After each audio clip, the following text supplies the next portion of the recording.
샬롬 할렐루야. 에레미야 25장 1절에서 5절요.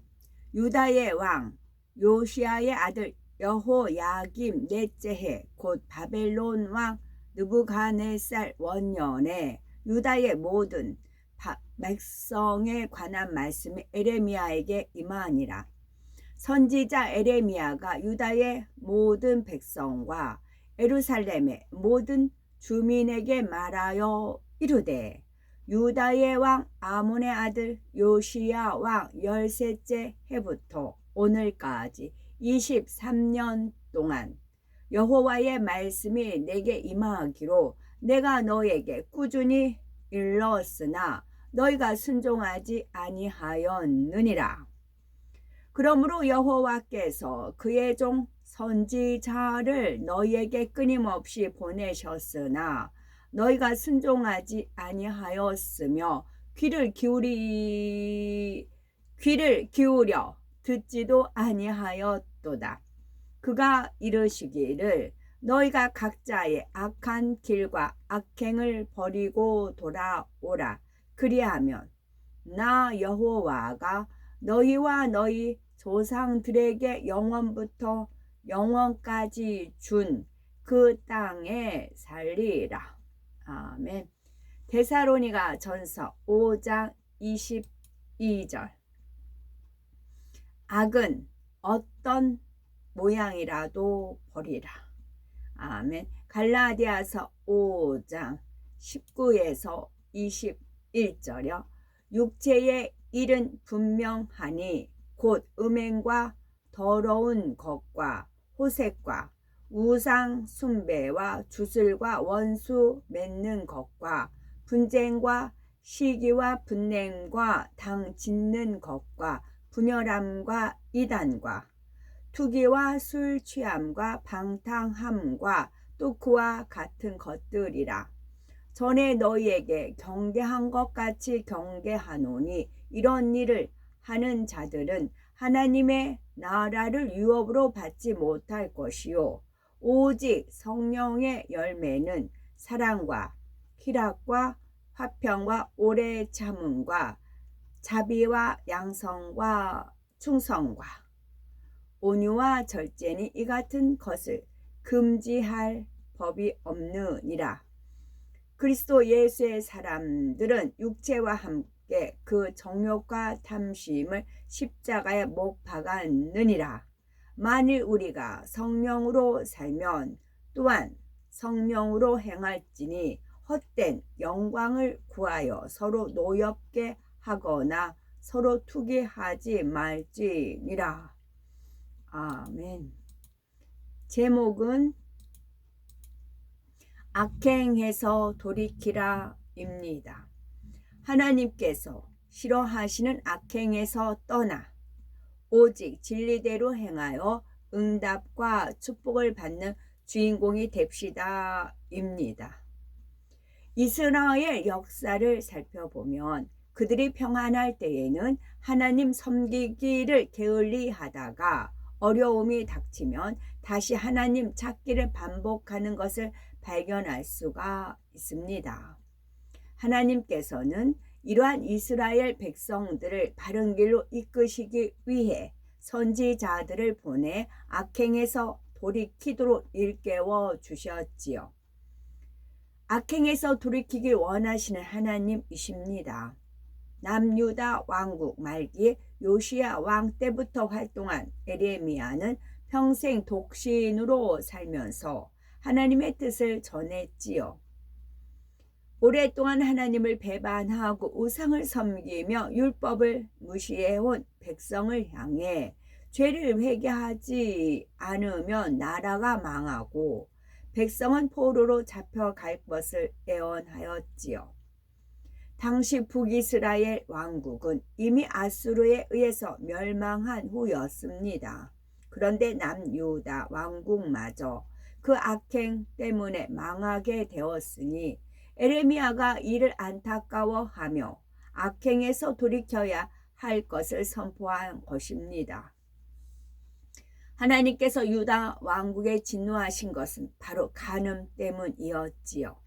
영적으로 가늠은 하나님의 자녀가 하나님보다 다른 것을 더 사랑하고 섬기는 것을 말합니다. 이외에도 남유다 백성은 갖가지 죄를 지었지요. 그래서 하나님의 말씀이 에레미야에게 임하여 23년간 그들의 죄를 지적하고 돌이키라고 했지만 그들은 오히려 에레미야를 죽이려고 했습니다. 하나님을 믿는다는 사람 중에도 말씀대로 행치 않고 자기 마음대로 사는 사람이 얼마나 많습니까? 성경이나 설교를 통하여 하나님의 뜻이 무엇인지 분명히 알 수 있는데도 말씀대로 행하지 않습니다. 마태복음 7장 21절은 나더러 주여 주여 하는 자마다 천국에 다 들어갈 것이 아니요 다만 하늘에 계신 내 아버지의 뜻대로 행하는 자라야 들어가리라 하셨으니 악행에서 돌이켜 하나님의 뜻대로 행해야 합니다.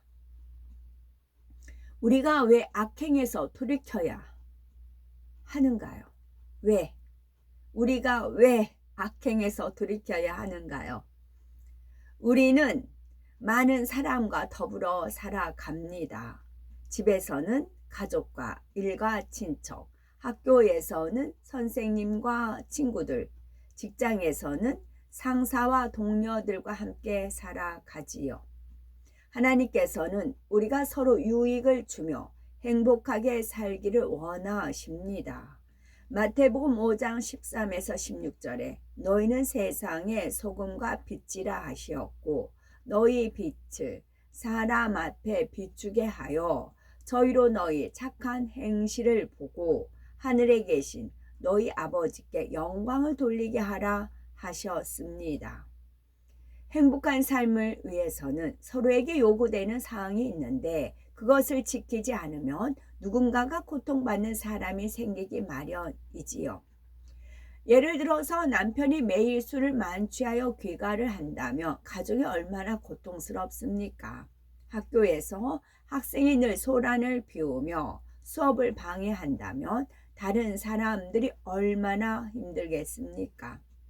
직장에서도 동료 간에 감정이나 불편한 마음이 있다면 서로 힘들고 업무 능률도 떨어질 것입니다. 더구나 법에 저촉받을 만큼 큰 죄에 해당하는 도둑질이나 사기, 행각, 간음, 살인, 폭행 등은 더 많은 사람에게 고통을 주지요. 주 안에서도 크고 작은 죄가 많습니다. 그 중에 하나님 앞에 큰 죄가 되는 악행이 있는데 바로 육체의 일이지요. 이 외에도 하나님의 자녀들이 쉽게 짓는 죄에는 시기, 비방, 판단, 종죄, 미움, 간음, 거짓 등이 있습니다. 기도하지 않는 것도 쉽게 짓는 죄 중에 하나지요. 하나님께서는 쉬지 말고 기도하라, 깨어 기도하라 말씀하시었지요. 이렇게 죄를 상세하게 열거하는 것은 죄를 짓지 않기 원하시기 때문이지요. 혹 죄를 지었다 하여도 돌이키기 원하시는 것입니다. 만일 이러한 죄에서 돌이키지 않으면 이런저런 고통과 연단, 시험, 환난이 따릅니다. 그리고 현저한 육체의 일, 곧 음행과 호색, 우상 숭배, 분쟁, 방탕함 등의 죄를 계속 지어 나가면 죄의 싹은 사망이라고 한 대로 구원받지 못합니다. 계속 지어 나가면 그렇다는 거죠. 이처럼 악행에서 돌이키지 않아서 온갖 재앙을 겪는 대표적인 사람이 애굽의 바로 왕이지요. 이스라엘 백성이 애굽에서 종살이를 하고 있을 때입니다. 하나님께서는 이 백성들의 부르짖음에 응답하심으로 모세를 그들의 구원자로 보내시지요. 즉 모세를 지도자로 세워서 이스라엘 백성을 애굽 땅에서 이끌어내어 젖과 꿀이 흐르는 가나안 땅으로 인도해 주시려는 것이었습니다. 이에 모세와 아론은 바로 왕에게 하나님의 이적을 보여주며 하나님께서 자신들을 보내셨음을 알려줍니다. 그래도 모세의 말을 듣지 아니하므로 하나님께서는 바로 왕이 깨닫고 돌이킬 수 있도록 애굽에 열 재앙을 내리지요. 애굽의 하수 물이 피가 되게 하는 재앙으로 시작하여 개구리 재앙, 이의 재앙, 파리떼의 재앙, 악질의 재앙, 독종의 재앙, 우박의 재앙, 메뚜기 재앙, 흑암의 재앙, 장자의 재앙으로 생명까지 거두어가는 열 재앙을 당하였지요. 바로 왕은 10번째 재앙을 당한 후에야 출애굽을 허락하지만 이내 마음이 변개합니다.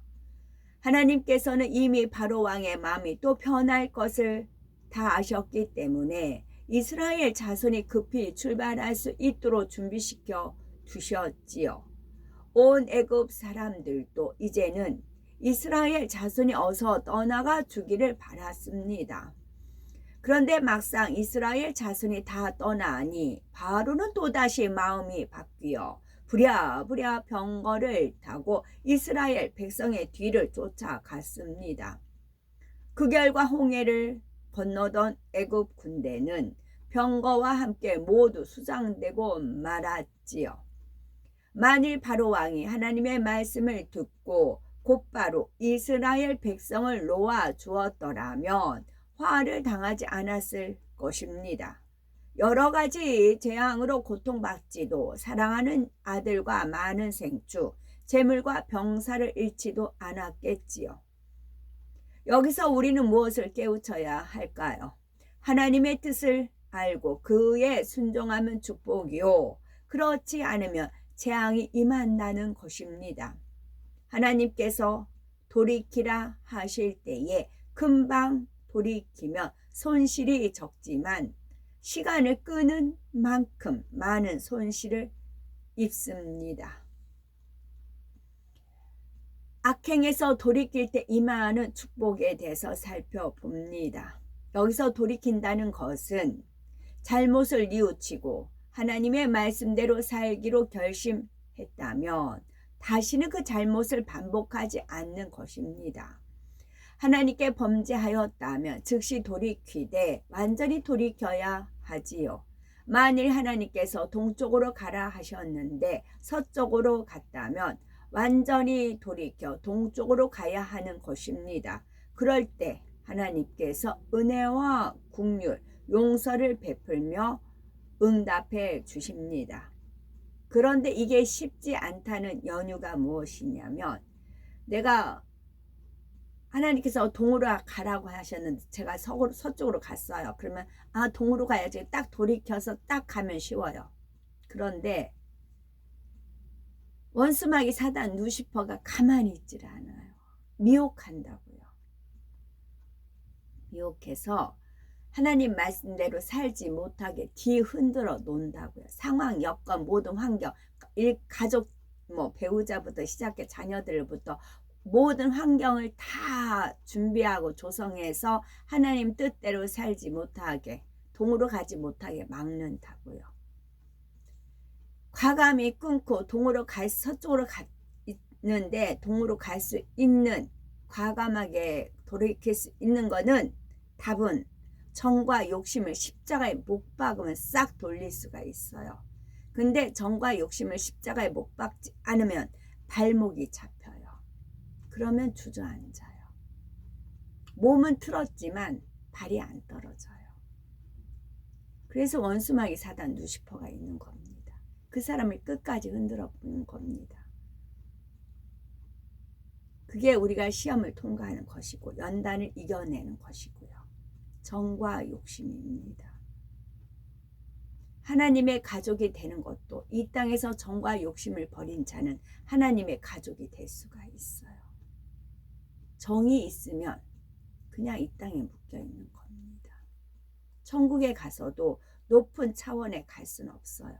높은 차원에 거하는 사람들은 하늘에 계신 하나님의 뜻대로 행하는 자입니다.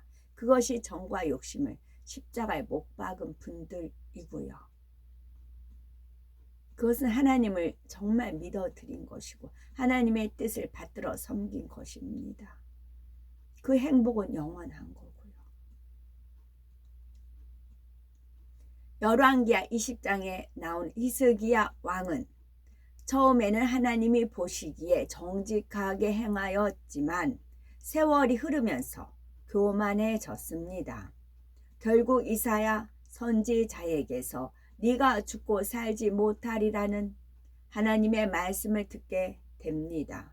병으로 죽게 되자 그는 죄에서 돌이키고 통에 자복하며 기도했지요. 기도를 들으신 하나님께서는 생명을 15년이나 연장해 주셨습니다. 지난날 그가 선하게 행한 것을 기억하시고 기도를 들으셨지요. 따라서 우리가 하나님 앞에 선을 행하되 죄에서 철저히 돌이키는 것이 얼마나 중요한지 깨우쳐야겠습니다. 욥도 마찬가지죠. 그는 자녀들이 모두 죽고 많은 재물이 사라졌을 때에도 하나님을 원망하지 않고 감사했습니다. 그러나 자신의 몸에 악창이 나서 도저히 참을 수 없는 지경에 이르자 원망 불평이 나왔지요. 심지어 나의 의를 빼앗으신 하나님, 나의 영혼을 괴롭게 하신 하나님이라고까지 합니다. 그럴 때 하나님께서 폭풍 가운데 나타나 잘못을 하나하나 지적하시죠. 이에 욥이 자신의 잘못과 마음 깊은 곳에 숨겨져 있던 악을 깨닫고 중심으로 회개하니 하나님께서는 이전보다 갑절로 축복해 주셨습니다. 사람들은 작심삼일인 경우가 많지요. 하지만 하나님의 자녀들은 성령이 마음 안에 계시기 때문에 기도하여 하나님의 능력을 받으면 온전히 하나님의 말씀대로 행할 수가 있습니다. 그러니 한번 약속한 것은 변개하지 않고 지켜 행해야 하지요. 나아가서는 하나님의 말씀을 통해 내 자신의 악향이 발견되면 즉시 돌이킬 때 응답이 옵니다. 하나님께서 우리 영혼을 언제 불러 가실지, 주님께서 언제 강림하실지 모릅니다. 그러니 악은 모양이라도 버림으로 영과 혼과 몸을 흠없게 보존해야 하지요. 하나님 말씀을 마음에 깊이 새기고 악에서 돌이켜 오직 진리로만 행할 수 있는 복되고 보배롭고 아름다운 우리가 되어야 되겠죠. 아멘.